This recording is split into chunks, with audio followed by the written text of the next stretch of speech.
Halo Gadgeters, balik lagi sama saya Arya, dan ini adalah Poco F6 dan Poco X6 Pro. Saya ingat banget ya, waktu S6 Pro ini launching, ini barangnya tuh goib lama banget. Sampai banyak yang curiga, Poco Indonesia ini niat jualan HP gak sih? Soalnya pas dicek ya, stoknya kosong terus, gelo sih. Dan saking goibnya, Tengkulak tuh bisa jual nih HP tuh di harga 6 juta, 7 juta, padahal harga asli tuh cuma 5 juta. Dan itu berbulan-bulan. Sampai akhirnya ada tanda-tanda nih, Poco F6 udah mau masuk resmi Indonesia. Nah, dia baru normal lagi harganya. Ya alhamdulillahnya pas F6 ini masuk resmi, stoknya nggak goib ya, dan harganya juga nggak digoreng sama Tengkulak. Nah, dari kejadian itu saya jadi kepikiran, apa ini artinya Poco F6 lebih worth it dari Poco S6 Pro? Yuk kita bahas. Ya, kalau ngomongin soal performa, duel tersengit HP Poco ya HP Poco itu sendiri. Ibaratnya di atas Poco masih ada Poco lagi. Saya sempat mikir ya, di harga 5 jutaan kecil, performa dari X6 Pro ini udah kelewat monster lah. Hampir nggak ada yang bisa ngimbangin performanya. Tapi baru beberapa bulan langsung nongol nih Poco F6 dengan spek dan mesin yang lebih flagship killer. Apalagi dia udah pakai chipset tenaga Snapdragon 8S Gen 3. Sebenarnya kalau beda harganya tuh lumayan jauh, ya nggak pakai mikir sih. Lah ini senggol-senggolan banget pak, di 5 jutaan kecil. Ya bonusnya kalau kita ambil X6 Pro, kita dapat storage dan memori yang double ya, di 512 GB. Tapi kalau dipakai buat main game, beda jauh banget nggak sih? Ya kalau buat kebutuhan main game-game kompetitif, sebenarnya Poco S6 Pro sendiri masih sangat-sangat mencukupi ya buat sekarang.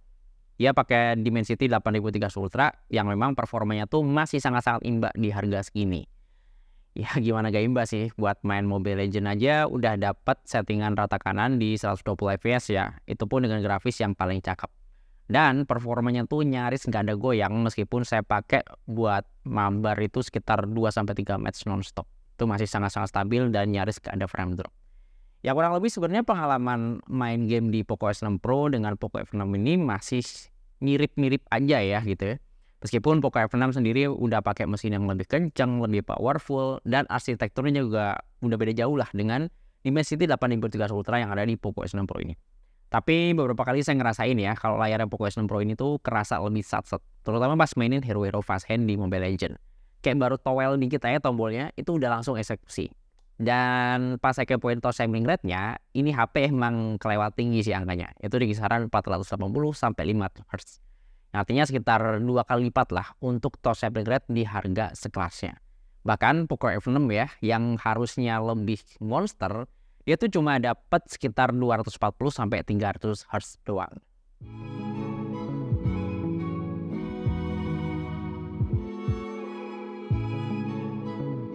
Yang enak dan bisa dipamerin di Poco F6 ini kalau kita pakai buat mabar PUBG Mobile ya. Karena di game ini kita bisa mainin dengan settingan frame rate yang jauh lebih mulus di 120 fps alias udah ultra ekstrim. Settingan kayak gini tuh kalau nggak HP gaming beneran, ya HP yang punya koneksi orang dalam gamenya lah. Tinggal request aja opsi rata kanan dan performa mesin racingnya tuh keluar beneran. Ya Poco bisa aja nih request Poco S6 Pro buat dapetin settingan yang serupa. Tapi kalau sampai kejadian ya F6 ini tuh nggak berasa garang sama sekali ya. Karena ya tadi Mobile Legends aja udah mirip. Masa PUBG Mobile dimiripin juga sih? Meskipun ini gamenya udah saya update di versi yang paling baru juga. Tapi tetap ini cuma mentok di 90 fps. Nah sebenarnya kalau kita main 90 fps di PUBG Mobile sendiri juga udah lebih mulus ya daripada yang 60 fps. Itu udah enak banget kok.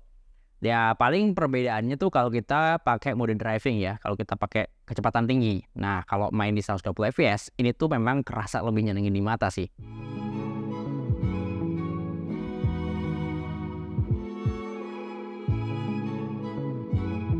Nah kalau buat main game berat macam Genshin Impact, sebenarnya performa 2 HP ini masih aman-aman aja sih. Cuma sepengalaman saya main di Poco S6 Pro, memang HP ini tuh stabilnya lebih dapat dan lebih minim frame drop. Padahal ya dua-duanya udah sama-sama saya nyalain mode performa dan sama-sama saya mainin pakai settingan highest 60 fps yang relatif lebih nyeksa.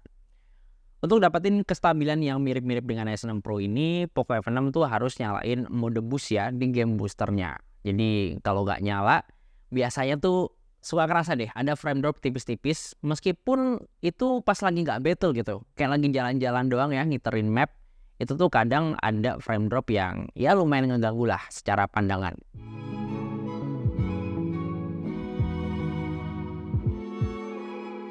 Terus kalau mau digeber lamaan, kayak misalnya di atas 1 jam gitu, saran saya sih mending langsung pasangin fan cooler ya. Di sini lo stabilnya lebih dapat dan jaga-jaga supaya suhunya tuh nggak over. Karena pengalaman ya, saya nyobain main di Poco F6 ini ya, saya geber Genshin Impact di atas 1 jam, itu tuh tiba-tiba langsung muncul notif suhu overheat gitu ya. Dan emang semua kondisi langsung otomatis dimatiin. Ini langkah yang bagus ya, preventif. Cuma ya kadang agak mengganggu, terutama kalau kita emang sering main game yang cukup lama. Nah, kalau masih ngerasa Genshin Impact ini nggak terlalu berat, cobain deh main game Wuthering Waves. Ini bisa dibilang Genshin Impact versi HD ya. Dan cukup oke lah buat nguji performa buas Snapdragon 8 X Gen 3 dan Dimensity 8300 Ultra di 2 HP ini. Yes, 2 HP ini udah lumayan ngos-ngosan dipakai main game ini di menit-menit awal ya. Bahkan yang tadinya sempat 50-an FPS, ini mulai turun-turun dan ya stabil di kisaran 40-45 fps. Itu pun baru traveling doang. Belum lagi kalau battle itu biasanya suka turun lagi ke 30-35. Yang mana ini emang sangat-sangat nyiksa ya untuk settingan gamenya.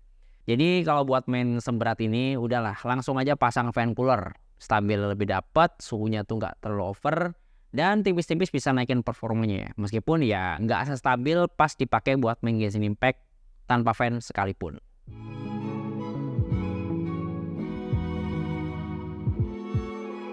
Tapi beda cerita nih, kalau kita lagi cari HP buat mainin game-game di aplikasi emulator. Nah, kalau untuk kebutuhan ini, memang Poco F6 dengan chipset landanya itu punya privilege lebih. Ya sebenarnya bukan berarti Poco S6 Pro dengan MediaTek Dimensity-nya itu nggak bisa jalan ya. Tetap bisa kok pakai aplikasi emulator. Cuma emang nggak sestabil dan nggak seoptimis Poco F6. Yang mana di sini tuh kita masih bisa buat install custom driver GPU yang bikin performa ngejalanin game-game di emulator itu lebih stabil dan lebih powerful. Oke lanjut, kalau dipakai buat nonton, layarnya bisa lebih yang mana nih? Sebenarnya kalau kita ngelihat dua layar HP ini asli sih nyaris gak bisa dibedain. Karena ya secara ukuran sama, resolusinya juga sama-sama 1,5K. Untuk panel juga sama-sama AMOLED 120Hz, yang mana warnanya tuh ya masih mirip-mirip gitu. Bahkan kita pakai buat streaming Netflix juga udah dapat settingan rata kanan ya di Dolby Vision. Yang tentu ngasih visual lebih cakep dan audio yang juga lebih mantap. Cuma kalau kita pakai buat streaming video HDR, misalkan di YouTube ya, sebenarnya layar Poco F6 ini masih bisa dimaksimalin lagi. Apalagi kalau kita masuk ke settingan display, terus kita nyalain AI Image Engine-nya. Nah, di sini tuh kita bisa nampilin resolusi yang lebih tajam dan HDR yang lebih nampol di sini. Terus yang bikin saya tertarik sama layarnya Poco F6 itu di kaca pelindungnya ya, yang udah dilapisin Gorilla Glass Victus terbaru. Ya, fitur mahal yang nggak semua HP 5 jutaan punya. Nah, tadi kan performanya mirip-mirip, terus layarnya nggak beda jauh. Kalau kameranya gimana nih? Hasil foto dan videonya beda jauh banget nggak sih? Stereotype seri X lebih cakep hasil kameranya ketimbang seri F kayak di generasi sebelumnya, kayaknya nggak lanjut nih di seri ke-6 ini. Hasil foto Poco F6 emang bukan yang terbaik di kelasnya ya. Tapi kalau disandingin sama adiknya ini, jepretannya kelihatan lebih matang. Porsi warnanya pas, dynamic range-nya lebih mantap, detailnya juga masih kejaga cukup bagus. Beda nih dengan pendekatan kamera Poco S6 Pro yang lebih pengen ngejar terang. Tapi seringnya tuh overexpose ya, dan detailnya tuh mulai hilang-hilangan. Faktor dual mode sensor Sony plus chipset Snapdragon di Poco F6 ini juga menang banyak ya. Dan bisa ditandemin aplikasi Gcam buat dapetin foto yang HDR-nya tuh lebih mantep.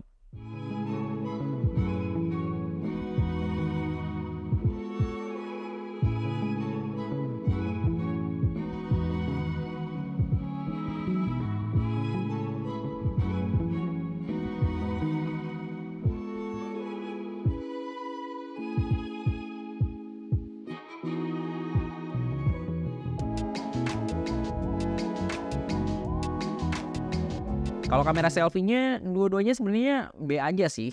Kayak tipikal kamera depan Poco yang pucet, warna kulitnya nggak natural, dan kesannya tuh kayak diamplas mukanya. Padahal ya settingan mode cakep jelas-jelas udah dimatiin di sini. Satu-satunya yang bikin Poco F6 lebih mending kamera selfie-nya itu lebih ke viewing angle-nya ya, yang kelihatan lebih wide. Jadi ya enak dipakai buat foto rame-rame atau mau sekedar flexing pemandangan di background.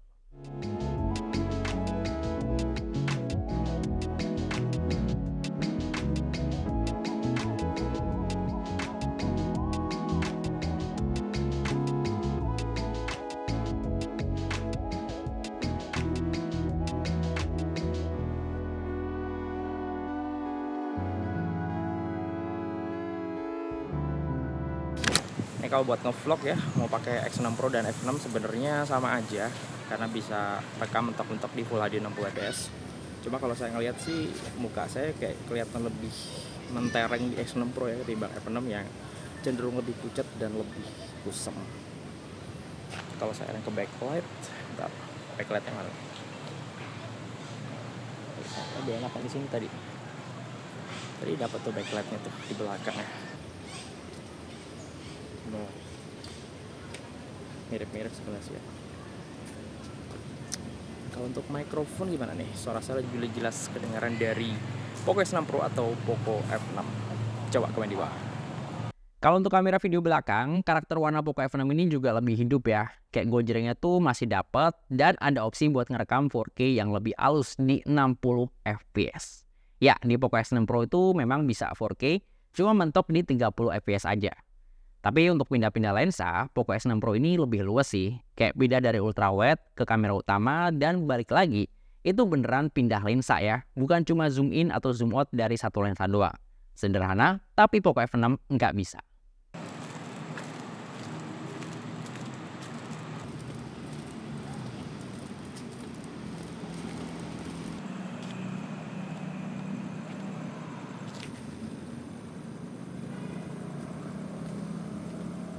Nah, dari awal buka kotak, dua HP ini tuh udah langsung jalan pakai HyperOS yang basisnya udah Android 14 terbaru. Emang sih lebih enteng dari MIUI yang dulu-dulu. Cuma ya kalau untuk visual masih mirip-mirip lah, karena nggak 100% dirombak total. Untuk fitur-fitur HyperOS antara X6 Pro dengan F6 ini juga masih mirip-mirip ya. Bahkan ya masih sama-sama ada iklannya juga. Cuma kalau di F6 ini tuh ada beberapa fitur ekstra yang mana nggak ada di X6 Pro. Kayak fitur gesture back tap dan juga air gesture. Nah, air gesture ini lumayan fancy sih, karena bisa dipamerin pas kita lagi scroll-scroll sosial media. Cuma saya agak kaget sih pas ngetes WiFi di dua HP ini. Karena pas saya coba ya, X6 Pro ini ternyata lebih satset gitu ya. Nggak cuma buat download, uploadnya juga kenceng gitu. Bahkan untuk penggunaan yang real case kayak download aplikasi atau games di Play Store, rata-rata Poco X6 Pro ini juga lebih cepat selesainya. Ya bedanya bisa sekitar 1,5 sampai 2 kali lebih kencang. Tapi kalau Anda butuh GPS yang lebih gercep, bisa saya bilang GPS di Poco F6 itu lebih cepat ngunci lokasinya gitu. Bahkan nggak cuma cepat ngunci lokasi doang, akurasinya juga lebih oke ya. Dan ini lumayan berasa pas saya lagi coba mesen ojol ya dari dalam ruangan sekalipun, dia tuh nggak cuma cepat ngunci, akurasinya juga mirip-mirip. Alias titik asli dengan titik maps itu kayak selisihnya nggak jauh beda lah. Kalau untuk daya tahan baterainya lebih banyak yang mana nih? Ya, secara kapasitas baterai Poco X6 Pro ini lebih gede ya, di 5100 mAh. Untuk pakai normal versi saya, kayak saya pakai auto brightness harian, terus refresh rate saya pakai auto 120 Hz, selang-seling saya pakai koneksi seluler dan WiFi, dan tema plus wallpaper yang serba gelap atau dark mode. Ada kalanya sih Poco X6 Pro ini kerasa lebih irit. Tapi sebenarnya bukan karena itu, bukan karena kapasitas yang lebih gede. Tapi lebih karena Poco F6 ini tuh pakai settingan yang memang butuh power atau daya yang lebih gede. Kayak misalnya kita pakai buat streaming video HDR ya di Poco F6, kita nyalain AI Image Engine ya, yang memang itu konsumsi baterainya tuh lumayan pak, daripada Poco X6 Pro yang nggak punya itu. Terus untuk settingan gamenya juga rata-rata kita dapetin settingan rata kanan di Poco F6 ini, yang memang itu lagi-lagi boros baterai. Oh ya, satu hal lagi yang baru di Poco F6 itu ada di chargernya ya, yang udah pakai 90 watt. Tapi bisa saya bilang ya, bedanya itu kayak gak terlalu signifikan lah dengan charger 67 watt yang ada di Poco X6 Pro. Toh di X6 Pro ini ngecas 15 menit aja, itu udah bisa ngisi setengah baterainya. Dan sampai benar-benar penuh di 100%, ya dua HP ini udah bisa sama-sama di bawah 1 jam. Ya Poco F6 ini cuma kenceng sekitar 910 menit aja sih. Oke, jadi kesimpulannya, waktu saya buat video ini, Poco X6 Pro ada di harga 4,8 juta. Sementara Poco F6 ini di 5,5 juta. Ya, beda 700 ribu rupiah. Buat sebagian orang, angka ini bisa dibilang angka yang gede ya.